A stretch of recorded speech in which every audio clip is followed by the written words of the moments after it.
بسم اللہ الرحمن الرحیم. آج کے لیسن میں ہم ذکر کریں گے اسکیلیٹن ان برڈز. برڈز میں کس قسم کا اسکیلیٹن پایا جاتا ہے. The bones of most birds are lightweight yet strong. Some bones, such as the humerus, have large air spaces.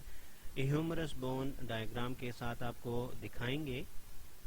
Birds کی بون میں یہ خصوصیت پائی جاتی ہے کہ اس کے بونز میں کافی ساری خالی جگہ ہوتی ہے، ایئر سپیسز ہوتے ہیں، اور خاص طور پہ جو فور لمبس کے بونز ہیں جیسے کہ ہیومرس، تو ان کی اسٹرینتھ بھی زیادہ ہوتی ہے، حالانکہ ان میں ایئر سپیسز بھی موجود ہیں.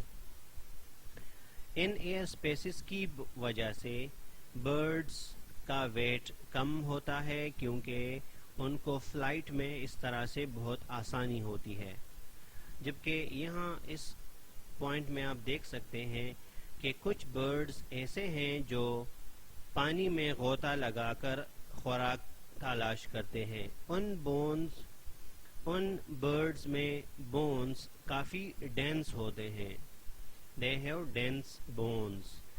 ڈینس بونز اس لیے کہ ان کو نیچے ڈائیونگ میں آسانی ہو، ان کا وزن زیادہ ہو.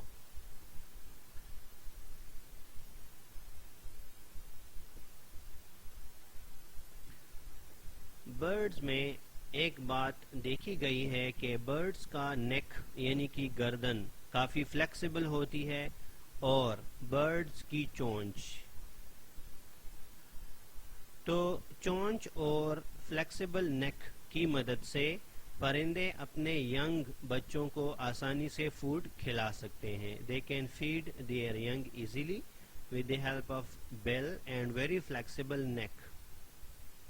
اچھا، نیک میں جو ورٹیبری یا بونز پائے جاتے ہیں ان کو کہتے ہیں سرویکل ورٹیبری، اور سرویکل ورٹیبری کی وجہ سے کافی زیادہ فریڈم آف موومنٹ ملتی ہے نیک کو. فرسٹ سرویکل ورٹیبرا کو اسپیشل نام دیا جاتا ہے ایٹلس، اور ایٹلس اسکل کے جس بون کے ساتھ کنیکٹڈ ہے وہ ایک ہے، اس کو کہتے ہیں سنگل آکسیپیٹل کونڈائل. تو فرسٹ سرویکل ورٹیبرا جس کو ایٹلس کہا جاتا ہے وہ سنگل آکسیپیٹل کونڈائل کے ساتھ کنیکٹڈ ہوتا ہے. پیلوک گرڈل، ورٹیبرل کالم اور ریبس پرندوں میں کافی اسٹرینتھ ہے، اس میں کافی زیادہ مضبوط ہیں. اس کی وجہ یہ ہے کہ پرندوں کو اڑنا پڑتا ہے، تیزی سے نیچے اترنا پڑتا ہے، تیزی سے اوپر جانا پڑتا ہے رننگ میں، اور ڈفرینٹ ایکٹیویٹی. بونز میں اسٹرینتھ ہونا بہت ہی ضروری ہے. ڈائیگرام میں آپ کو دکھاتے ہیں کہ برڈز میں جو ربس پائی جاتی ہیں ان ربس کی بیکورڈ چھوٹی چھوٹی ایکسٹینشنز ہوتی ہیں. ان ایکسٹینشنز کو ایک خاص نام دیا جاتا ہے انسینیٹ پروسیسز. ان ایکسٹینشنز کو انسینیٹ پروسیسز کہا جاتا ہے. اور پہلے ڈائیگرام کی طرف چلتے ہیں، اس کے بعد اس کے بارے میں بات کرتے ہیں. یہ ایک برڈ کا اسکیلیٹن ہے، اور یہاں کلیئرلی اس کے ربس دیکھے جا سکتے ہیں. ربس سے یہ چھوٹی چھوٹی ایکسٹینشنز نکلی ہیں، اور ان ایکسٹینشنز کی وجہ سے ربس ایک دوسرے کو سپورٹ کرتی ہیں. ان ایکسٹینشنز کو انسینیٹ ایکسٹینشنز کہا جاتا ہے.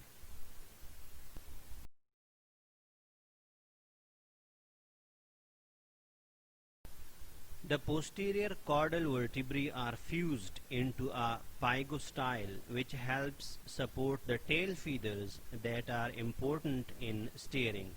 Birds flight کے دوران اسٹیئرنگ کے لیے یا اپنی ڈائریکشن کو چینج کرنے کے لیے ٹیل کا یوز کرتی ہیں. اس مقصد کے لیے ٹیل میں پائے جانے والے ورٹیبری فیوز ہو گئے ہیں، آپس میں مل گئے ہیں. اس کو پائگوسٹائل کہا جاتا ہے. The sternum of most birds bear large keel for attachment of flight muscles. Sternum اس چیپٹر کے شروع میں بھی ڈسکس ہو چکا کہ وہ ایک اسموتھ یعنی کہ